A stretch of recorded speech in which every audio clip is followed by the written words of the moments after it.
The lights went out for only 3 seconds, but that was enough to change everything.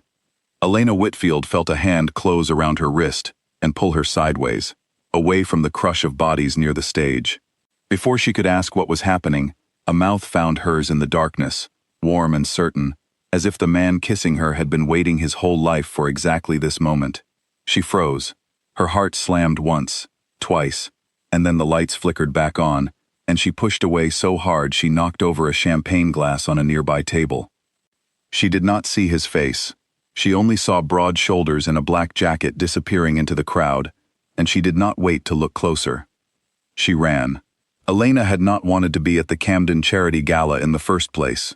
She was a nurse, not a socialite, and her presence there had nothing to do with silk gowns or silent auctions. She was there because Mr. Harold Ashby, one of her favorite patients at Belmont General, had begged the hospital administrator to let his nurse accompany him for the evening. He was 82 years old, recovering from a hip surgery, and stubborn enough to insist that no wheelchair attendant except Elena could be trusted to keep him upright for 3 hours of standing and mingling. She wore the same navy dress she had worn to her sister's graduation 2 years earlier. It was the nicest thing she owned. She stood near Harold's table all evening, refilling his water, laughing at his old jokes, watching wealthy donors bid absurd amounts of money on vacation packages and signed sports memorabilia. She felt out of place among the diamonds and tailored suits, a stranger looking in through a window at a life she would never have. Then Harold had asked her to fetch his coat from the cloakroom, because the hall had grown warm, and he wanted it ready for when they left.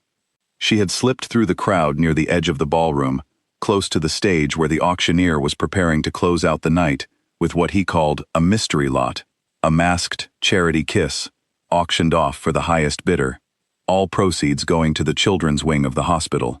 The lights had gone down for the reveal. And that was when the hand found her wrist. She did not know that the man who kissed her had not bid on anything. She did not know he had been standing in the wrong place at the wrong moment, mistaken by the auctioneer's assistant for the winning bidder, pulled forward in the dark by a stagehand who whispered a name that was not his own. She did not know any of that. All she knew was that a stranger had kissed her in front of 200 people she could not see, and that her whole body was still trembling from it. She found the coat check attendant, grabbed Harold's coat with shaking hands, and hurried back through a side corridor rather than cross the ballroom again. Her cheeks were burning. She told herself it meant nothing, that it was a mistake, that whoever it was had probably meant to kiss someone else entirely. But her lips still felt warm, and she could not stop thinking about how certain that kiss had been, how unhurried, as if the man behind it had all the time in the world even though the moment lasted only seconds. Across the ballroom, Dominic Castellano was still trying to understand what had just happened to him.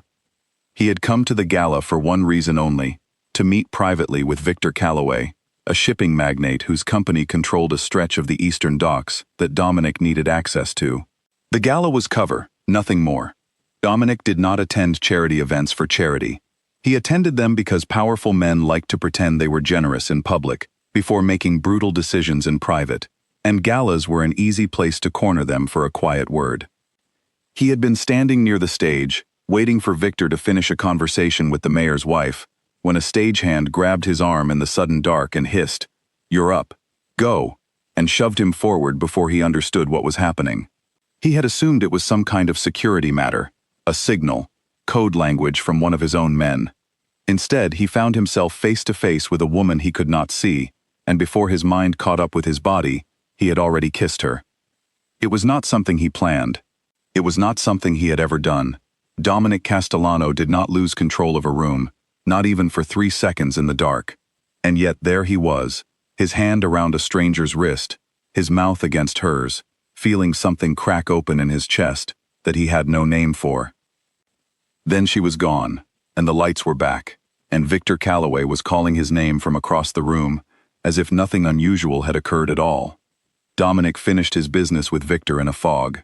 He agreed to terms he would normally have negotiated harder, distracted by the ghost of a kiss, and a woman he had never seen clearly. When he finally left the gala near midnight, he found something on the floor near the stage that made him stop walking entirely. A hospital identification badge, clipped loose from someone's dress, must have fallen during the crush of the crowd.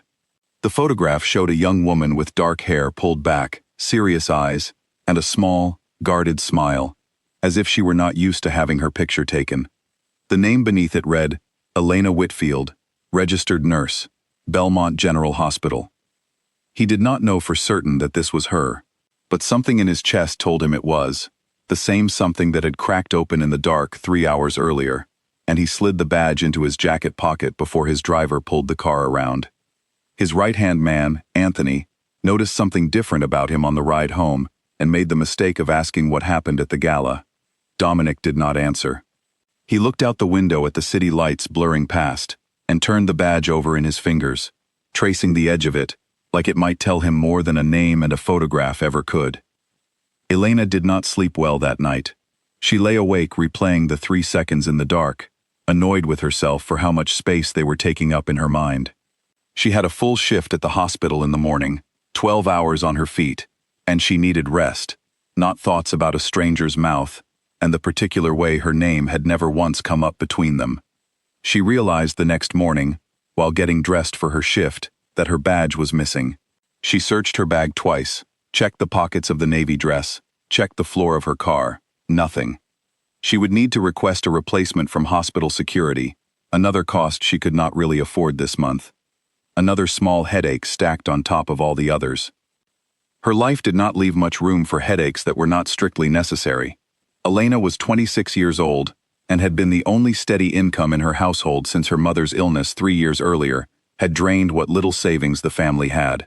She had a younger brother, Caleb, still in high school, who needed new shoes and school supplies and, more than anything, a sister who did not look exhausted every time he saw her. She worked double shifts whenever the hospital would give them to her. She skipped meals more often than she liked to admit. She had not bought herself anything new in over a year except the essentials, and the navy dress from her sister's graduation had been a gift, not a purchase. She loved nursing the way some people loved their families, completely and without condition, even on the days it exhausted her past the point of feeling human. She had wanted to be a nurse since she was 12 years old, since the year her grandmother spent 3 months in a hospital bed, and a kind night nurse named Patricia had shown Elena what it looked like to care for a stranger, as if they were family. Elena had never forgotten that. She carried it into every 12-hour shift, every early morning, every patient who needed more patience than the job technically required. Money was a constant, quiet worry that followed her everywhere, even into her sleep. The hospital paid fairly for the work, but fair pay did not erase 3 years of medical bills from her mother's illness, and it did not erase the small loans she had taken out to cover the gap between what insurance paid and what the hospital actually charged.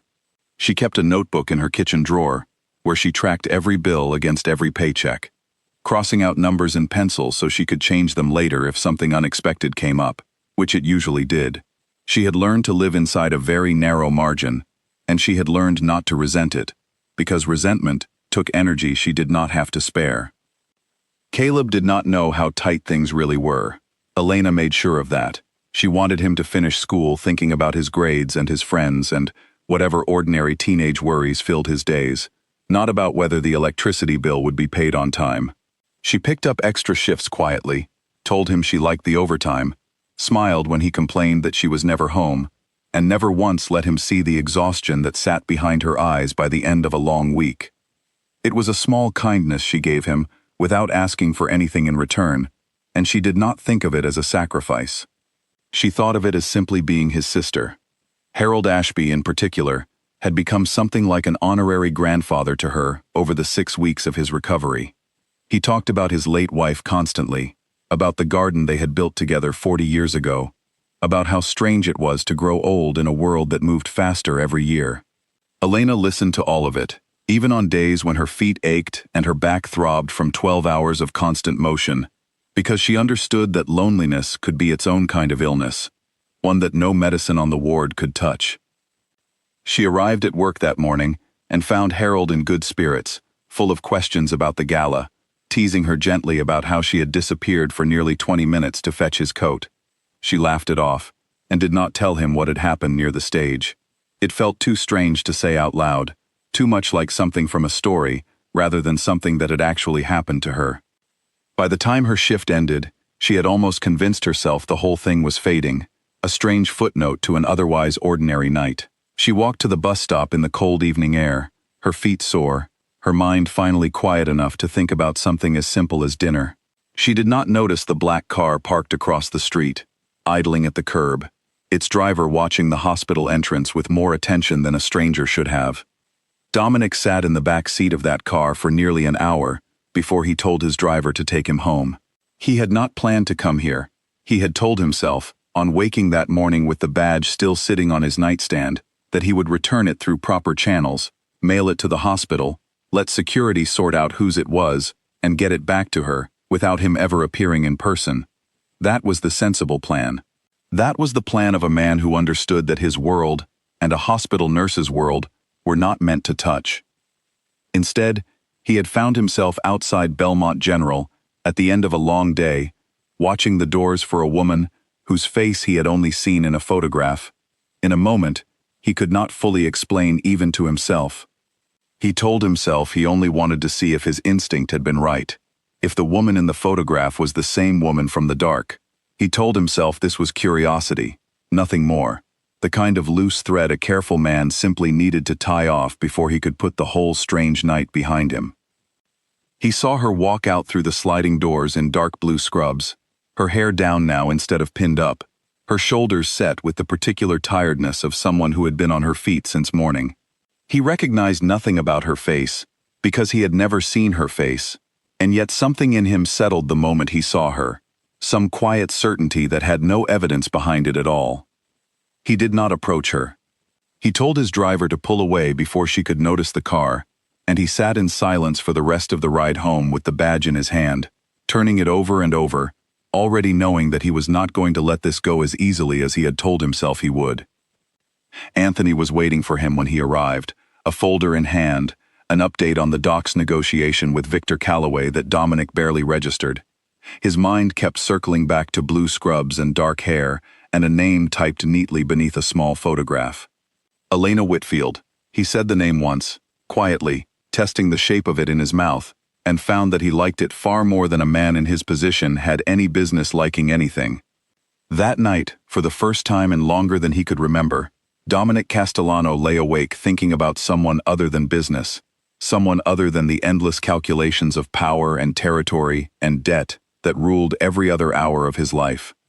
He thought about 3 seconds in the dark, and a kiss that had cracked something open in his chest, and a nurse who did not yet know that the man she could not see had already decided he was not finished looking for her. Dominic had built his entire life around control. He controlled the docks, the warehouses, the men who worked beneath him, and the careful, unspoken agreements that kept his corner of the city from tipping into chaos. He had learned early, from a father who ruled through fear rather than loyalty, that a man who let his guard down even once could lose everything he had built in a single night. Dominic had spent years making sure nothing and no one ever got close enough to be used against him.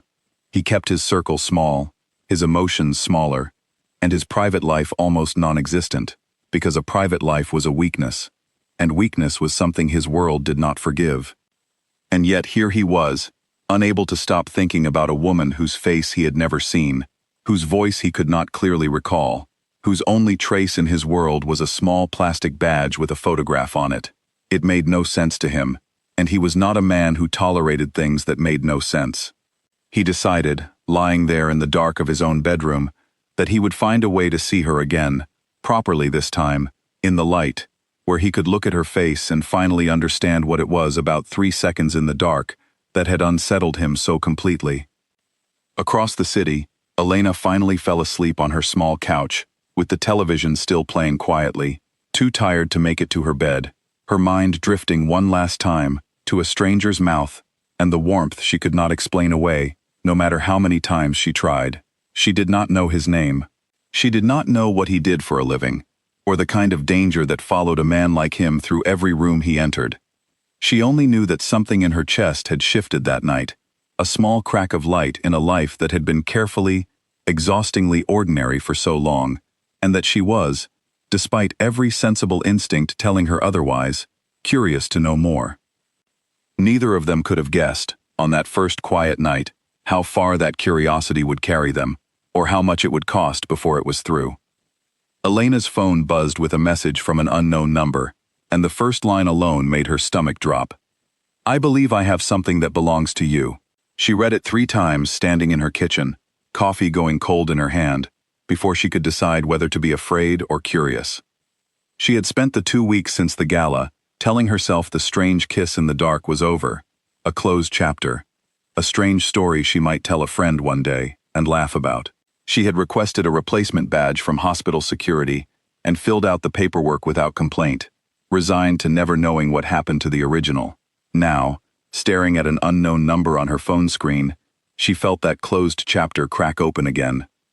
She typed back a cautious reply. "Who is this?" The response came quickly. "A friend who found your hospital badge on the floor of the Camden Charity Gala. I would like to return it to you, if you'll let me." Elena's fingers hovered over the screen. Something about the message felt careful, almost formal, the kind of message someone wrote after thinking it through several times, rather than typing the first thing that came to mind. She asked how he had gotten her number, and the reply that came back made her laugh despite herself. "Hospital directories are not as private as they should be. I apologize for the intrusion. I only want to return what's yours." She agreed, cautiously, to meet him at a small coffee shop near the hospital, in public, during daylight, with an explanation ready in her mind, in case her coworkers asked where she was going. She told herself this was purely practical. She needed her badge back. That was all. She did not expect the man who walked into the coffee shop to be the same man whose voice had haunted the edges of her thoughts for 2 weeks, though of course she had no way of knowing that yet, since she had never seen his face, and barely remembered the sound of his voice beneath the noise of the gala. What she saw instead was a tall man in a dark gray coat, calm and composed, with an unreadable expression that softened only slightly when their eyes met across the room. He introduced himself as Dominic, gave no last name, and slid the badge across the table to her without ceremony. She thanked him, relieved, and reached for her coffee to cover the strange awkwardness that had settled over the table. She did not connect him to the darkness of the auction stage. She had no reason to.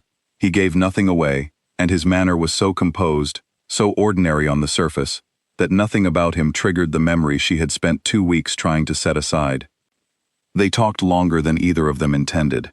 He asked about her work, and she found herself telling him more than she usually told strangers, about Harold and his garden stories, about the particular satisfaction of a well-run 12-hour shift, about the small victories that made nursing worth the exhaustion.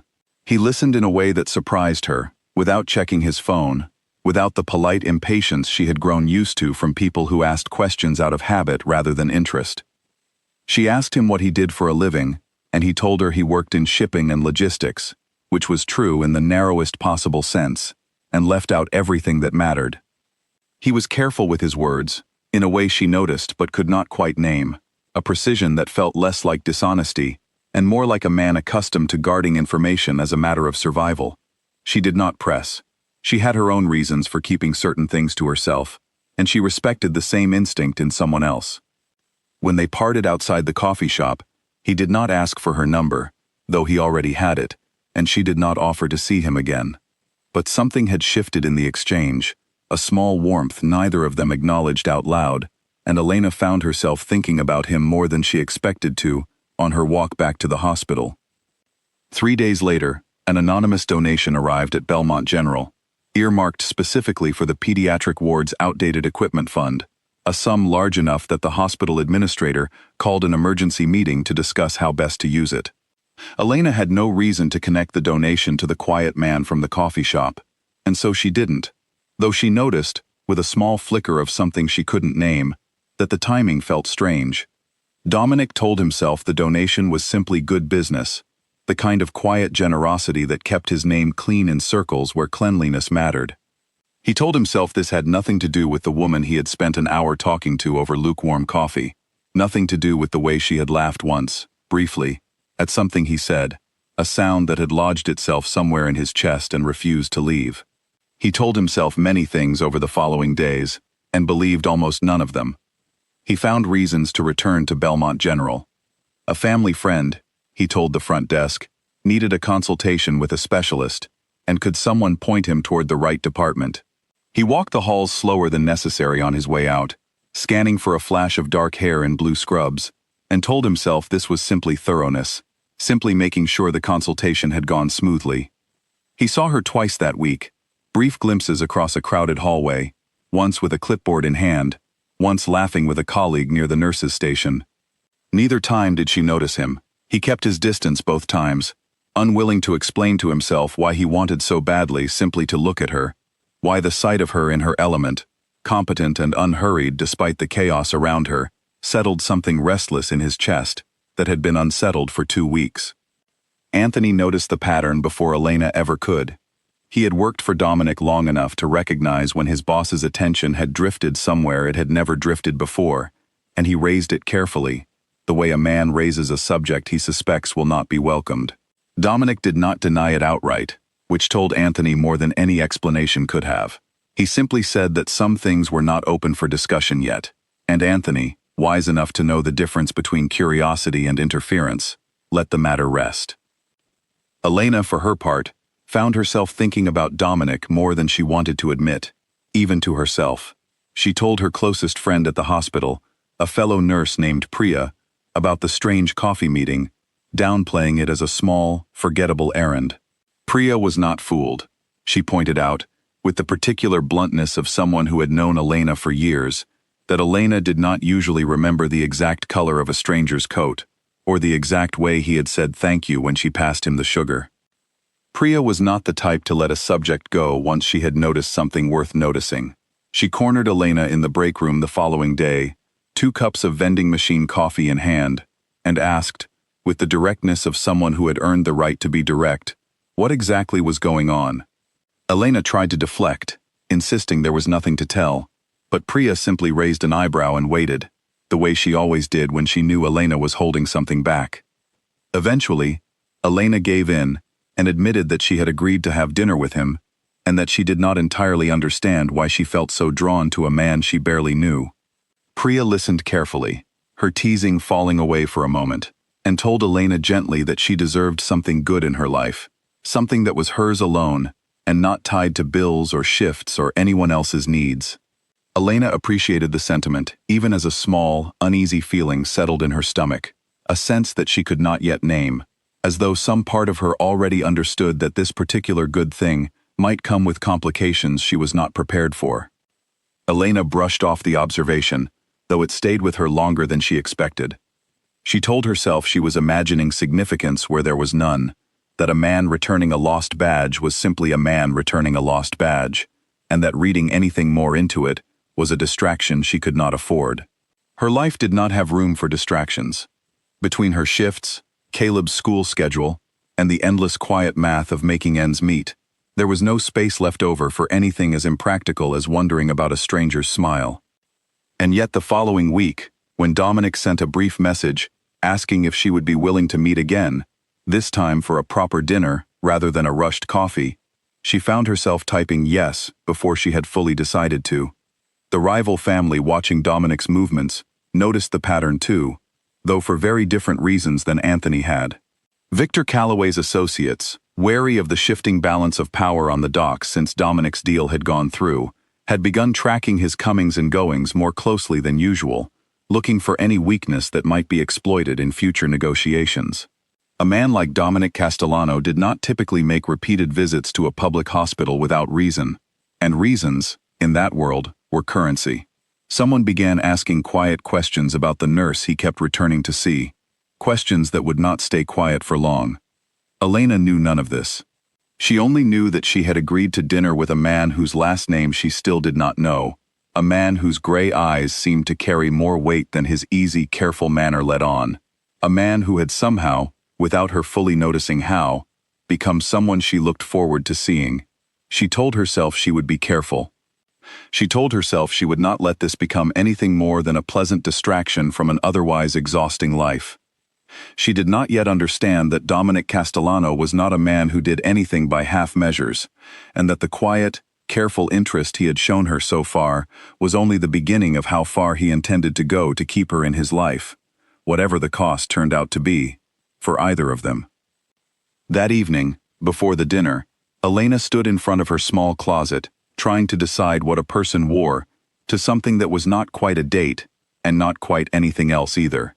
She settled on a simple green dress, plain but well kept, and told herself firmly that she was not nervous, even as her hands betrayed her by fumbling twice with the clasp of a necklace her mother had given her years earlier. Caleb wandered into the room while she was getting ready, leaned against the doorframe, and asked who she was meeting with, an eyebrow raised in the particular way 17-year-old brothers had perfected across generations. She told him it was nothing serious, just dinner with someone she had met recently, and Caleb, who noticed far more than she gave him credit for, pointed out that she had not smiled at her own reflection like that in a very long time. Elena swatted him lightly with a hairbrush and told him to go finish his homework, though the words landed without any real force behind them, and Caleb grinned the whole way back to his room. The restaurant Dominic chose was quiet and unassuming from the outside, tucked into a side street she had walked past 100 times without ever noticing it, the kind of place that did not advertise itself because it did not need to. Inside, the lighting was warm and low, the tables spaced generously apart, and the staff greeted Dominic by name in a way that told Elena he came here often, though he said nothing about why. They talked for nearly 3 hours, though it felt shorter than that to both of them.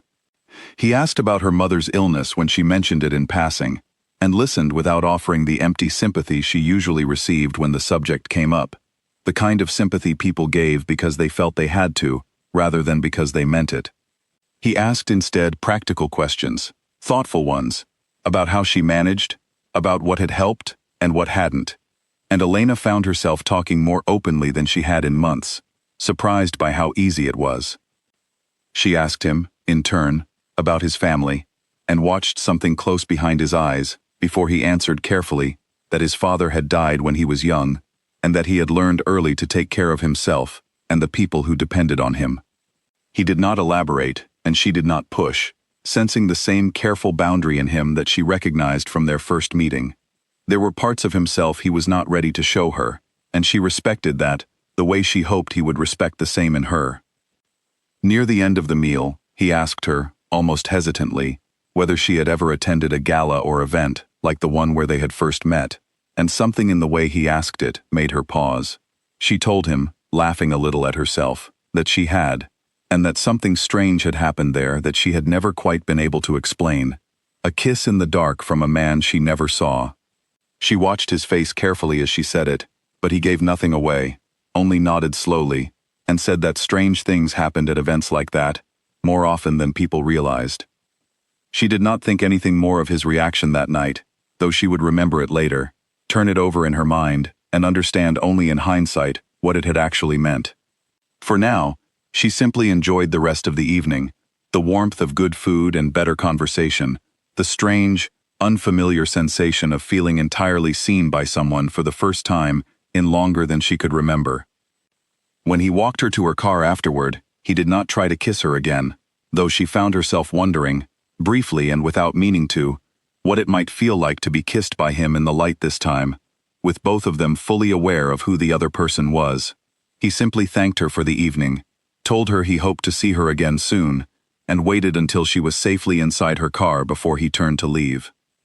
She drove home with the radio off, replaying the evening in her mind, and did not notice the second car that had been parked across the street from the restaurant the entire time, watching the two of them through the window, with far more interest than a stranger should have shown. A man Elena had never seen before was waiting by her car when her shift ended, leaning against the driver's door with his arms crossed, and an expression that made the hair on her arms stand up before he said a single word. He asked her, without introducing himself, whether she knew a man named Dominic Castellano. Elena's first instinct was to lie, to say she did not know what he was talking about, but something in the stranger's flat, unhurried tone told her lying would not help her here. She admitted, cautiously, that she had met someone named Dominic recently, though she did not know his last name. The stranger smiled, unpleasant and thin, and told her that she should be more careful about who she let into her life, that some men brought trouble to everyone around them, whether they meant to or not. Then he walked away before she could ask him anything more, leaving her standing alone in the parking lot, with her heart pounding, and 100 new, unwelcome questions crowding her mind. She called Dominic that night, her voice tighter than she meant it to be, and told him what had happened. There was a long pause on the other end of the line, long enough that she almost asked if he was still there, before he finally spoke, his voice careful in a way that told her he was choosing his words with unusual precision. He asked her to describe the man, and when she did, something in his silence changed, grew heavier, more focused. He told her he was sorry that it happened, that he would look into it, and that she should not worry, though the reassurance did little to settle the unease that had taken root in her chest since the encounter.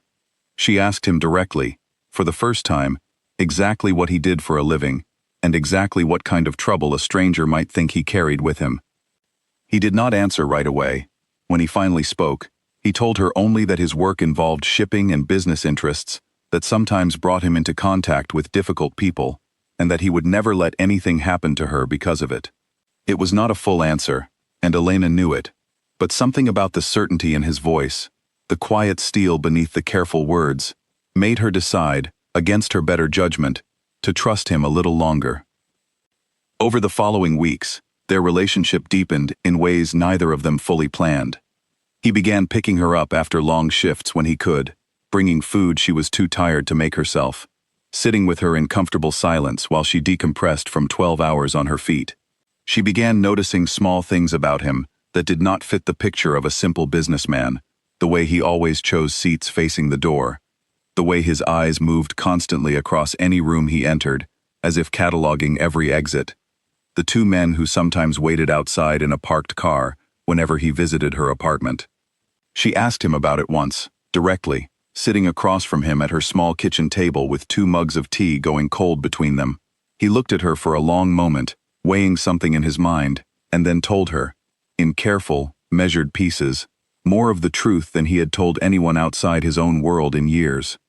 He told her his family's business was not entirely legitimate, that the shipping company was real, but that other things moved through it too, that the men outside were not there for decoration, but for protection, his and increasingly hers, because his enemies had begun to notice how often he visited her. Elena sat very still, absorbing all of it, feeling the careful, ordinary shape of the life she thought she was building shift beneath her. She should have been afraid. Some part of her was afraid. But a larger part of her, the part that had spent years reading people quickly and accurately in the chaos of a hospital ward, recognized something true in the way he told her, the way he did not soften it or dress it up, the way he seemed almost relieved to finally stop hiding it from her. She asked him if he had ever hurt anyone. He did not lie to her, and he did not try to make himself sound better than he was, and something about his honesty, however difficult to hear, mattered more to her in that moment than the answer itself. She told him she needed time to think, and he nodded, understanding, and left without pushing her for more than she was ready to give. She did not sleep that night. She sat on her small couch with her knees pulled up to her chest, running through everything she knew about him, weighing it against everything she felt when she was with him, trying to decide whether those two things could possibly exist in the same person, without one eventually destroying the other. She thought about Caleb, about the danger she might be inviting into both their lives if she let this continue. She thought about Harold, still recovering, still telling his garden stories, still oblivious to how complicated his nurse's life had quietly become. She also thought about the way Dominic listened when she spoke, really listened, in a way almost no one in her life had time for anymore. She thought about the quiet, unshakable calm he brought into rooms that had felt too loud and too exhausting for far too long. She thought about the kiss in the dark that had started all of this, and wondered whether some part of her had known, even then, that whoever was on the other side of that darkness was going to change her life, whether she was ready or not. In the days that followed, Elena found herself looking over her shoulder more often than she liked to admit, scanning parked cars in the hospital lot before she approached her own, watching the faces of strangers on the bus a little too closely.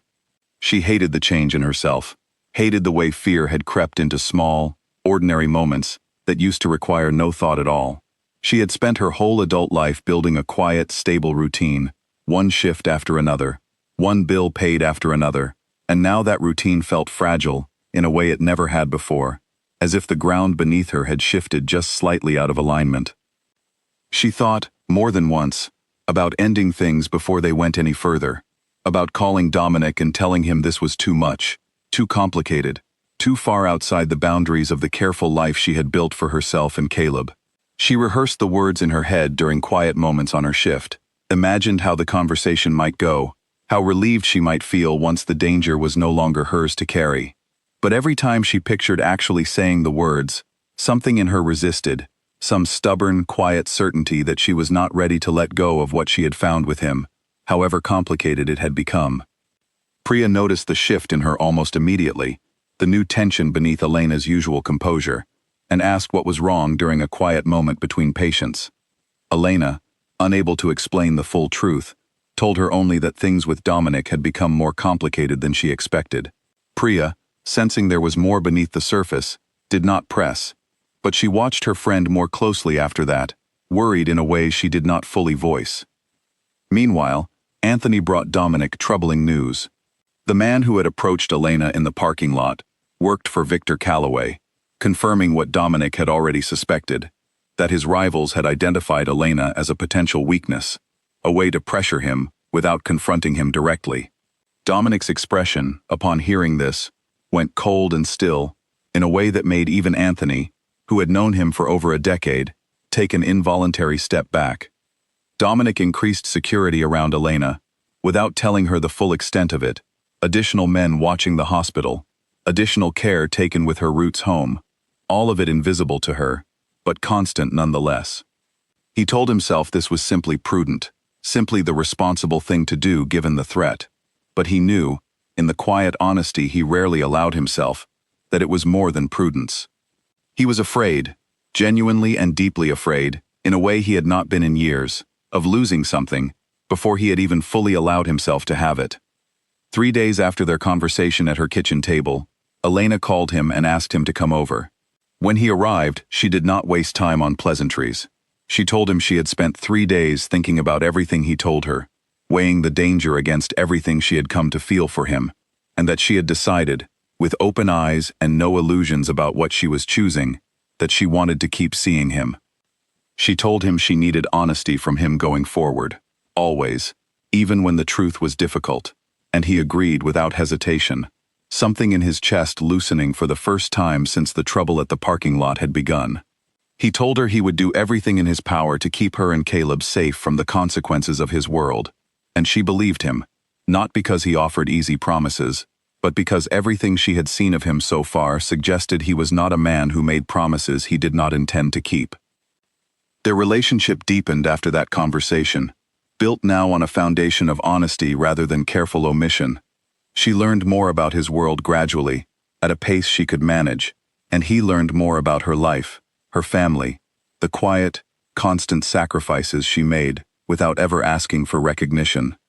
He met Caleb for the first time over a casual dinner, and though Caleb was initially wary of the older, serious man his sister had brought into their lives, Dominic's patience and quiet respect for the boy slowly won him over.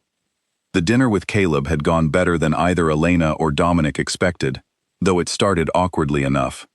Caleb had spent the first 20 minutes answering every question with as few words as possible, watching Dominic across the table with the guarded suspicion of a younger brother who had appointed himself the sole protector of his sister's happiness. Dominic, rather than trying too hard to win him over, simply asked Caleb about school, about the basketball team he played for, and listened to the answers with the same careful attention he gave everything else. Somewhere between the main course and dessert, Caleb mentioned that he wanted to study engineering one day, but worried about the cost of university, and Dominic, without making a show of it, told him about scholarship programs he knew of through his shipping company's community partnerships. It was a small gesture, but Elena noticed the way her brother's shoulders relaxed afterward, the way his suspicions softened into something closer to curiosity. Harold noticed the change in Elena before she said a word to him about it. He had known her for weeks now, long enough to recognize the particular lightness in her step that had not been there before, the way she hummed under her breath while checking his vitals, the way her smile came easier and stayed longer. He asked her, one afternoon while she adjusted his pillows, whether she had met someone, and Elena, caught off guard, admitted that she had.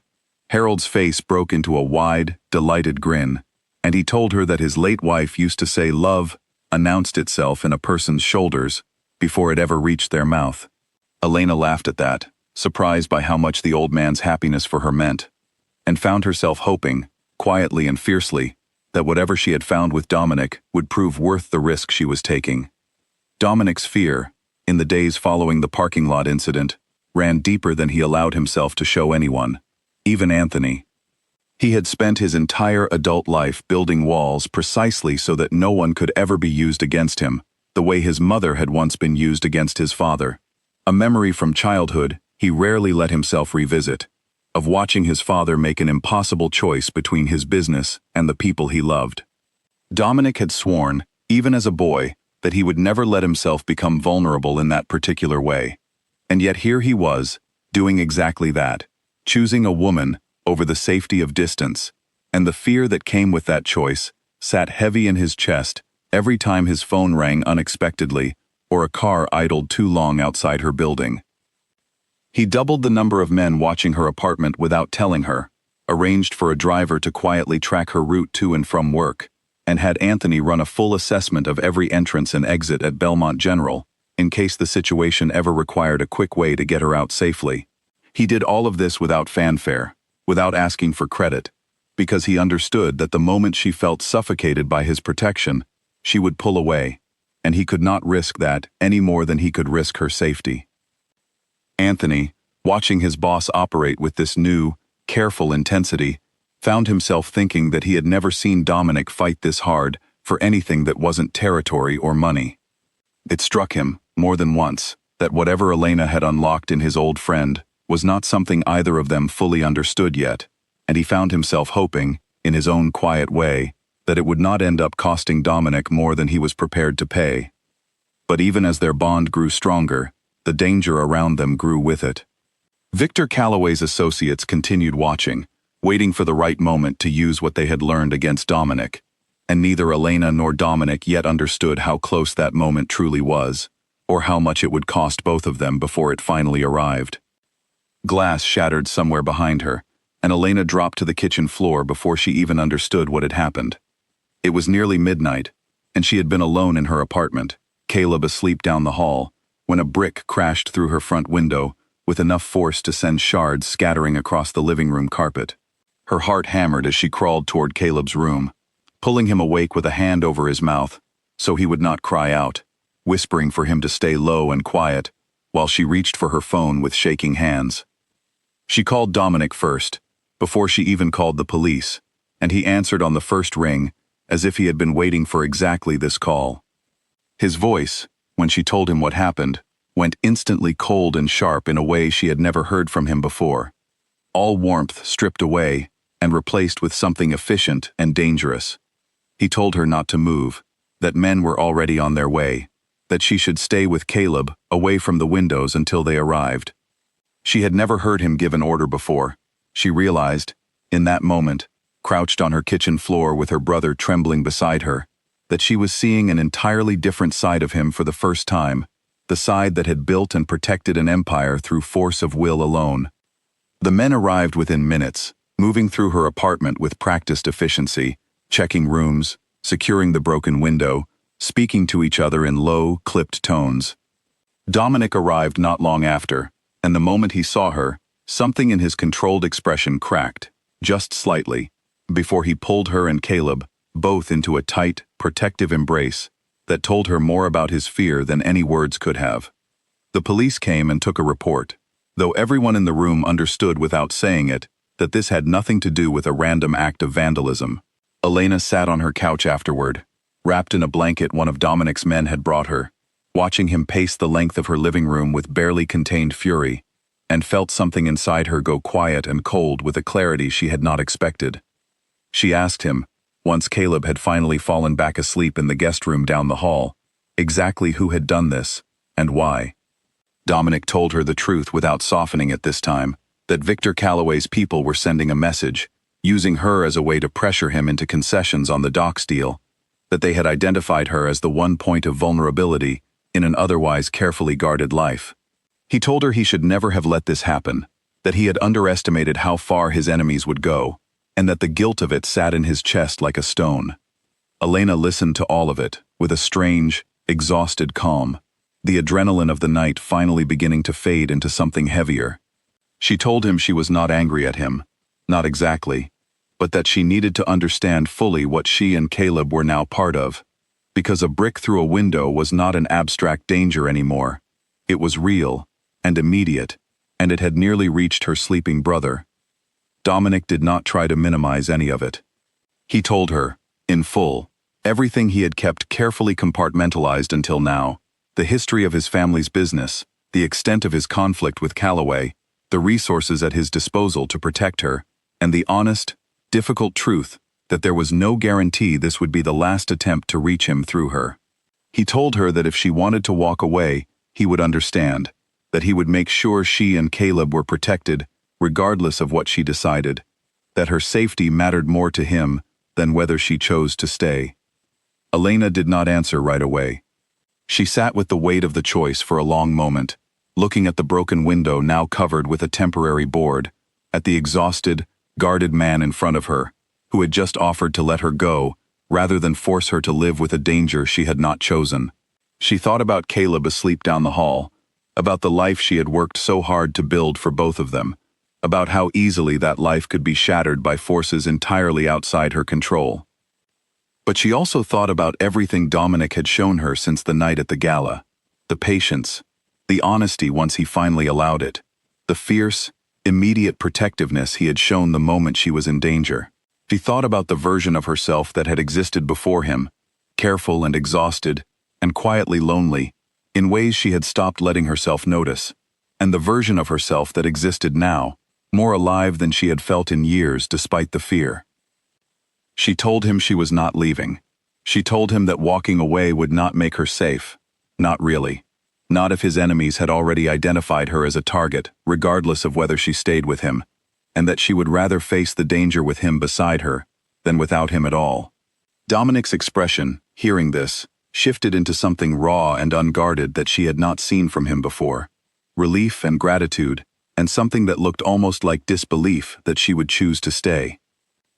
In the quiet hour after the police left, Elena found herself unable to stop shaking, the delayed shock of the night finally catching up with her body even as her mind stayed sharp and focused.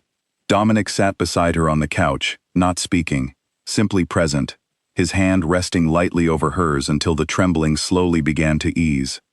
She had seen him composed, careful, even tender in small moments before, but she had never seen him afraid, and the sight of it, the way his jaw tightened every time he glanced toward the boarded window, told her more about the depth of his feelings for her than any declaration could have. He moved her and Caleb into a secured property the following day, one of several properties his organization maintained for exactly this kind of situation, heavily guarded and far more comfortable than either of them expected. Caleb, initially resistant to the disruption of his routine, slowly adjusted once he understood the full seriousness of the threat, and found himself, somewhat to his own surprise, growing to respect the calm, decisive way Dominic handled the crisis. Elena continued her shifts at Belmont General, now with a driver and quiet security accompanying her everywhere she went, an arrangement that felt suffocating at first, but that she gradually came to accept as the price of the safety she had chosen. Victor Calloway, informed by his associates that the attempt to pressure Dominic had failed to produce the desired concessions, grew increasingly reckless in his frustration.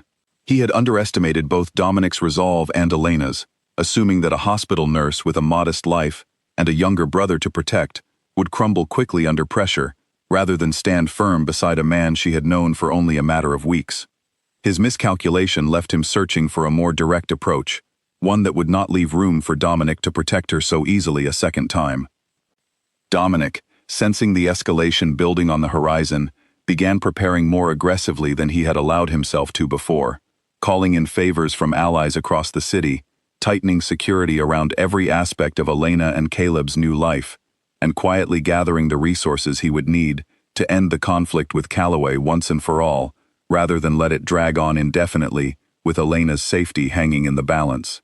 He had spent years avoiding unnecessary conflict, preferring quiet negotiation to open confrontation, but the brick through Elena's window had changed his calculations entirely. He was no longer willing to wait for Calloway to make the next move. Anthony, watching his old friend prepare for what was clearly building toward a direct confrontation, asked him plainly whether this was truly necessary, whether there wasn't some other way to resolve the conflict without the risk that came with challenging Calloway directly. Dominic told him, with a certainty that left no room for argument, that he had already tried every other way, that Calloway had made his intentions clear the moment he sent someone to threaten Elena in her own home, and that some lines, once crossed, could not be walked back through careful diplomacy alone. Priya learned about the attack through a hurried phone call from Elena the next morning, explaining that she would need a few days off to deal with a family emergency without going into detail. Priya, alarmed by the tightness in her friend's voice, drove straight to the secured property despite Elena's protests, and was let through the gate only after one of Dominic's men confirmed her identity with a phone call. She found Elena sitting at a kitchen table in an unfamiliar house, pale but composed, and listened without interrupting, as Elena finally told her everything: the gala, the kiss in the dark, the slow unfolding of Dominic's true world, and finally the brick through her window the night before. Priya did not judge her for any of it, though worry lined her face throughout the entire story. She asked only whether Elena felt safe, whether she trusted the man responsible for protecting her now, and when Elena answered yes to both without hesitation, Priya nodded slowly and told her she would help however she could, covering shifts at the hospital, keeping Caleb's school informed of a family situation without revealing the specifics, whatever Elena needed. It was a small thing, but the loyalty in it steadied Elena more than she expected, a reminder that she still had people in her ordinary life who would stand beside her, no matter how complicated things had become. Harold, when Elena finally returned to her shifts with a driver waiting discreetly outside, noticed immediately that something serious had happened, though he was too respectful to ask directly. He simply told her, while she checked his chart, that whatever trouble had found her, he hoped she knew she was stronger than she gave herself credit for, and that real love, the kind worth keeping, usually arrived wrapped in some amount of difficulty. Elena found herself blinking back unexpected tears at the old man's kindness, grateful beyond words for the quiet constants in her life that had not changed even as everything else had. Victor Calloway, meanwhile, met with his closest associates in a private room above one of his warehouses, working through the failure of the window incident with growing agitation.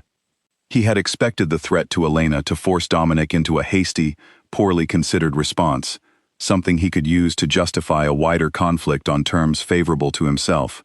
Instead, Dominic had simply moved her to safety and continued operating with the same cold, methodical patience he always had, giving Calloway nothing to exploit. One of his associates suggested a more direct approach, targeting Dominic himself, rather than continuing to use Elena as leverage, and Calloway, frustrated and increasingly desperate to regain the upper hand, began to consider it seriously for the first time. Word of this shift reached Dominic within a day, through a contact he had cultivated for years inside Calloway's organization, a small but crucial advantage that told him exactly how much time he had before the conflict escalated further. He shared none of the details with Elena, not because he did not trust her, but because he did not want her carrying the weight of a danger she could do nothing to prevent. Instead, he spent his evenings with her exactly as he had before all of this began, sitting together at the kitchen table of the secured house, sharing simple meals, talking about nothing important at all, small ordinary moments that felt more precious now than they ever had before the brick came through her window. One evening, sitting together on the back porch of the secured property while Caleb finished homework inside, Elena asked Dominic quietly whether he ever regretted the path his life had taken, whether there was a version of himself that might have chosen differently if he'd had the chance. He considered the question for a long moment before answering honestly that he had been born into circumstances he did not choose, and had made the best decisions he could within them, but that meeting her had made him wish, for the first time in years, that his hands were cleaner than they were. Elena reached for his hand across the small space between them and told him that she had not fallen for a clean version of him. She had fallen for the man in front of her, complicated history and all, and that she was not interested in pretending otherwise now. It was the closest either of them had come to saying the words neither had spoken aloud yet, and though the moment passed without either of them naming it directly, something settled more firmly into place between them that night. A quiet certainty that whatever came next, they would face it together rather than apart.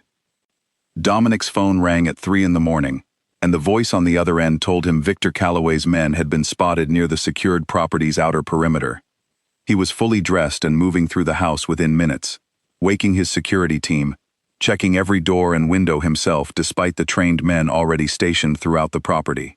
Elena woke to the sound of low, urgent voices in the hallway and found him near the front door, giving instructions in the same clipped, efficient tone she had heard the night the brick came through her window. She asked him what was happening, and he told her the truth immediately, that Calloway had grown impatient and reckless, and that tonight might be the night the conflict between them finally came to a head. He told her to stay with Caleb in the reinforced room at the back of the house, a space built for exactly this kind of situation, and to trust his men completely if anything happened. Elena, her heart pounding, asked him where he was going, and he told her, with a calm that did not fully hide the tension beneath it, that he intended to meet Calloway directly, to end this before it reached any closer to her or Caleb than it already had.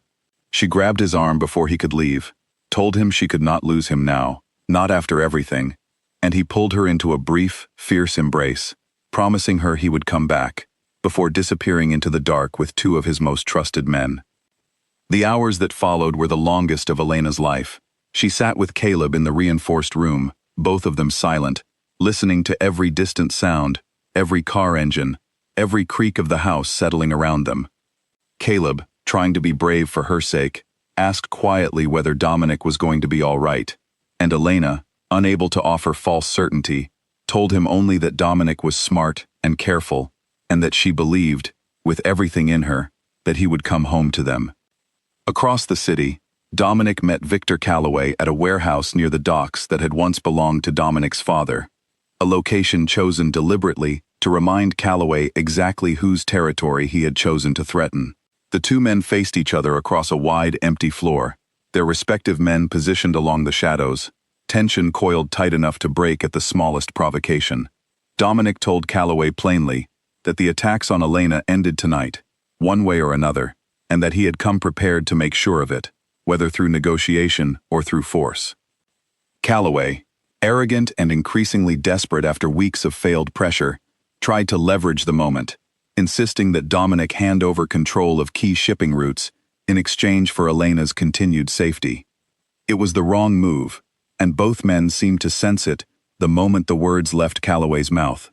Dominic's expression went cold and final, and he told Calloway that threatening an innocent woman had already cost him any chance at a peaceful resolution, that the only thing left to negotiate now was how much Calloway stood to lose before this was finished. What followed was tense and dangerous, a careful standoff of positioning and leverage rather than open conflict, each side calculating exactly how far the other was willing to go. Dominic had come prepared with more than just men, having spent the preceding days quietly gathering evidence of Calloway's own illegal dealings, enough to destroy him through legitimate channels if it came to that, a form of leverage Calloway had not anticipated from a man he considered predictable in his preference for quiet, careful business. Faced with the very real possibility of losing everything rather than simply a piece of contested territory, Calloway's resolve finally broke, and he agreed, through gritted teeth, to end the campaign against Dominic and everyone connected to him. Dominic returned to the secured property just before dawn, exhausted but unharmed, and Elena, hearing the front door open, ran from the reinforced room and into his arms, before he had even fully stepped inside. She held on to him for a long moment, feeling the tension finally drain from both their bodies, and asked him quietly if it was truly over.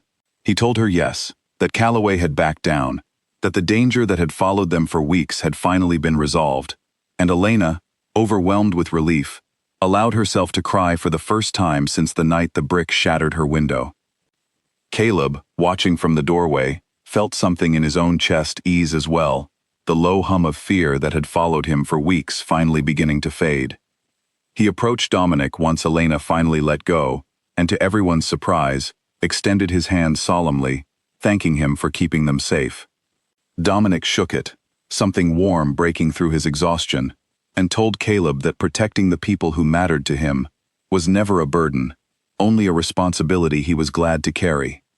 The weeks that followed brought a kind of quiet neither Elena nor Dominic had experienced together before, free finally from the constant undercurrent of threat that had shaped every day since the gala. They moved back into Elena's apartment once the window was repaired, and the immediate danger confirmed to have passed, though Dominic insisted on maintaining a smaller, less visible level of security for a while longer, a compromise Elena accepted without complaint, understanding now the world he came from in a way she hadn't before.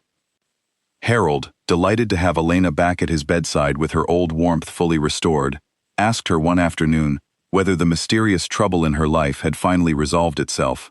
She told him, smiling, that it had, and that she had someone she wanted him to meet, if he was up for a visitor. Dominic came by the following week, sitting with Harold for nearly an hour listening to stories about the old man's garden and his late wife, and left with an open invitation to return any time, an invitation he took Harold up on more than once in the months that followed.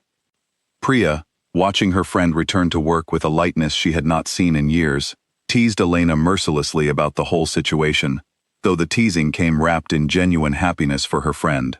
She admitted, eventually, that she had never seen Elena look at anyone the way she looked at Dominic, and Elena, no longer bothering to deny it, agreed that she had never felt anything quite like it before either. On a quiet evening several months after the confrontation with Calloway, Dominic took Elena back to the same restaurant where they had shared their first real dinner together, the one tucked into a side street she had walked past 100 times before ever knowing it existed. Over dessert, he told her, with a rare vulnerability in his voice, that the night he accidentally kissed her in the dark at that gala had been the first uncontrolled moment of his adult life, and that he had spent every day since trying to become a man worthy of the woman he had found on the other side of that darkness. He reached into his jacket pocket and produced her original hospital badge, the one he had carried with him since the night he found it on the ballroom floor, now kept safe in a small velvet box alongside a ring. Elena, stunned, watched him explain that he wanted her to have both pieces back, the badge that had led him to her, and a promise that he intended to spend the rest of his life earning the trust she had given him against every reasonable instinct she should have had.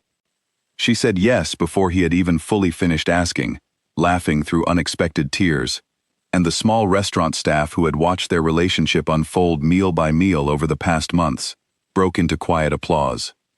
Caleb, informed of the news later that evening, grinned wide enough to rival his sister's own joy, already planning what he would say in whatever speech he was inevitably going to be asked to give. Elena Whitfield had walked into that gala months earlier, as a tired nurse, doing a favor for a kind old patient, never expecting a single unexpected moment in the dark to reshape the entire course of her life. She thought sometimes, in quiet moments, about how easily she might have avoided that stage entirely, how different everything would have turned out if she had simply fetched Harold's coat 5 minutes later, or 5 minutes earlier. But she did not linger long on those thoughts, because whatever fear and danger had come along with finding Dominic, she would not have traded a single moment of what they had built together since, not for a life of safety that would have meant never knowing him at all. Dominic Castellano, a man who had spent his entire adult life believing that control was the only thing standing between himself and disaster, had finally learned that some things were worth the risk of losing control entirely. He had found, in the most unlikely of places, in 3 unplanned seconds of darkness at a charity gala, the one thing his careful, guarded life had never allowed him to have, and he intended to spend the rest of his days making sure he never took it for granted. Anthony stood near the back of the small gathering they eventually held to celebrate the engagement, a modest evening at Dominic's home with only the people who mattered most, and found himself thinking back to the night he had first noticed the change in his old friend, the restless distraction that had followed the gala, the badge Dominic had refused to explain. He had wondered then whether it would end in disaster, given everything he knew about the dangers that followed men like Dominic through every corner of their lives. Watching him now, standing beside Elena, with an ease Anthony had never once seen in him before, he understood that he had been wrong to worry, or at least wrong about which direction the risk had ultimately run. Some risks, it turned out, were worth taking regardless of the danger, and Anthony raised his glass that evening with more genuine warmth than he had felt in years, grateful to see his friend finally choose something for himself rather than simply for the business. Caleb settled into his final year of school with a steadiness he had not carried before, no longer worried about the quiet financial strain that had shadowed his and Elena's life for so long, though Elena made sure he understood that Dominic's support came without any expectation attached, simply because Dominic cared about him as family now, rather than as an obligation. Caleb took the scholarship opportunities Dominic had once mentioned seriously, applying himself to his studies with a new sense of possibility, and began to imagine a future that included university, engineering, and a life built on more than just careful survival. Elena's work at Belmont General continued much as it always had, though she found herself approaching each shift with renewed energy, now that the fear that had followed her for weeks had finally lifted. She continued caring for Harold through the rest of his recovery, and when he was finally discharged, healthy enough to return to his garden and his memories of his late wife, he made her promise to bring Dominic by for tea once a season, a promise she kept faithfully in the years that followed. She often thought that if it were not for Harold's stubborn insistence on attending that gala with his own nurse rather than a hired attendant, none of what followed would have happened at all, and she made a point of thanking him for it more than once, watching him wave off the gratitude with the same modest smile he always gave when he had done something kind without meaning to make a fuss over it. The wedding, when it finally came, was small and quiet by the standards of Dominic's world, held in a garden not unlike the one Harold spoke of so often, with Priya standing beside Elena, and Anthony standing beside Dominic, and Caleb walking his sister down a short grass aisle, with a pride he could not fully put into words. Harold sat in the front row in a wheelchair he insisted he did not need, but used anyway for the occasion, dressed in his best suit, tears in his eyes throughout the entire ceremony. Elena wore a simple dress, nothing extravagant, choosing comfort and ease over the kind of display she had never felt comfortable with, even after everything Dominic's world had shown her was possible. Dominic, standing at the end of the aisle watching her approach, felt the same crack open in his chest that he had felt in the dark of that ballroom months earlier, except this time, there was no confusion in it at all, only a certainty so complete it startled him with its simplicity. He told her, during his vows, that he had spent years building walls so high he had nearly forgotten what it felt like to want something he could not simply take by force or negotiate into existence, and that meeting her, entirely by accident, in a moment neither of them had planned, had taught him the difference between control and connection, and that he intended to spend every day of their life together, choosing the second over the first.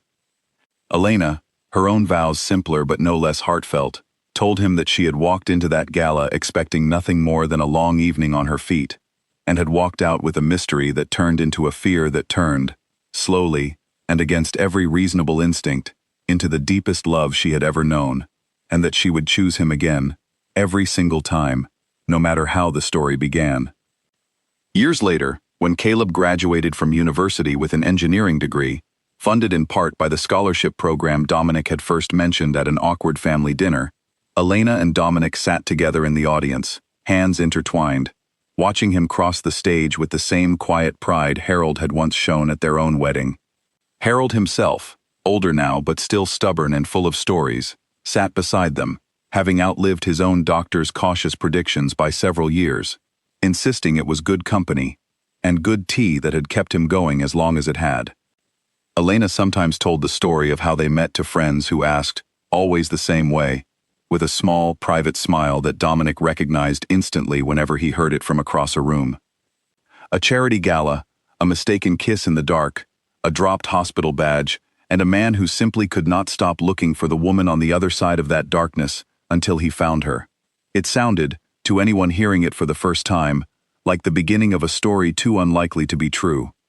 But Elena and Dominic both knew, better than anyone, that the most important things in life rarely announce themselves with warning, and that sometimes the darkest, most uncertain moments turned out, against every reasonable expectation, to be the very beginning of the light.